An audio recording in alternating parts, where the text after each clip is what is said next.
Tyler, interventional cardiologist at Orange County Heart Institute. Welcome for the first time. Good to have you with us. Thank you for having me. So when we read that statement, and you read that statement with a trained eye and hear fully conscious, neurologically intact and stable, what does that tell you? Absolutely. Well, I think it's an absolute tribute to the amazing staff at USC, from the training staff to the coaching staff, teammates, and everyone involved in his medical care, as this condition is a life-threatening condition, not promptly treated and acted upon. And the good news is he's able to come in there. That means essentially they were able to save his life, right, and get him in there in time. And part of it, Marla, is a question of how did this happen? Right. So, of course, it's all speculation at this point. But we did also learn, doctor, that Bronny recently underwent 2 heart screenings, an EKG and also an echocardiogram. Those produced normal results. What does that tell you? Yes, it's a incredibly unsettling story when we hear any athlete, whether young or professional or a master's athlete, what I define as 35 and older, has an event like this. Myself and my colleagues here at Orange County Heart Institute help participate in some of the screenings from the NHL, Anaheim Ducks, and other local athletic clubs. And one of the challenges here is, how do you accurately pick up underlying heart conditions when the vast majority of people, well over half, have no underlying symptoms prior to a catastrophic event like this. Many of our professional athletes will undergo things like an EKG, which is a way of looking at the electrical rhythm of the heart, and some may undergo additional testing, such as an ultrasound, what we call an echocardiogram.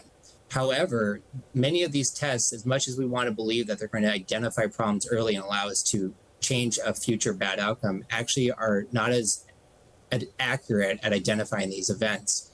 And so it is, while it's incredibly disheartening to hear that this happened, it sounds like he had an appropriate evaluation beforehand. So what we don't know so far is what led to him having this cardiac arrest. They haven't released that information yet. They may not know that information yet. They may be still testing for that. There are just like kind of a few outcomes of what could have caused this. Of those outcomes, what would potentially prevent him from playing basketball again? It's a great question. I think, when you look at the person in front of you, it depends on their age. For a lot of my patients that are 35 and older, the most common cause of this is unfortunately coronary artery disease, which is plaque in the coronary arteries. However, when you have somebody as young as Mr. James and a lot of our, professional or collegiate athletes, we think a lot about conditions that they're born with. Some of the leading causes of sudden cardiac arrest in these people are hypertrophic cardiomyopathy, which is where the heart muscle is a little bit thicker than normal. It can also be other conditions where they have underlying heart failure, or they have other electrical conditions that predispose them to having these unstable, life-threatening electrical events.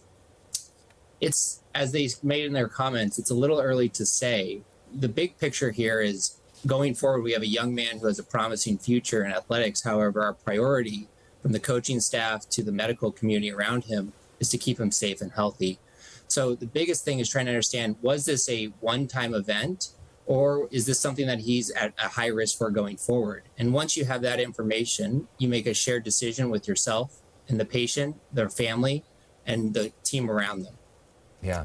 Let's hope that it was a one-off, yeah, and that he will be back on the court. Number 6 for the Trojans. Yeah, like another USC player, yeah, who had a cardiac arrest last year and is back on the court again. Just on a personal note, I want to give a shout out to Jeff. I've known Jeff since elementary school at Willow. We went to Gore High School together, went to USC together. He was my little brother at Phi Psi. We're so proud of you and all the success that you've had. Clearly your mom, Joan, did a great job. Way to go, Jeff. Keep up the great work. I can't call you Jeff, Dr. Tyler.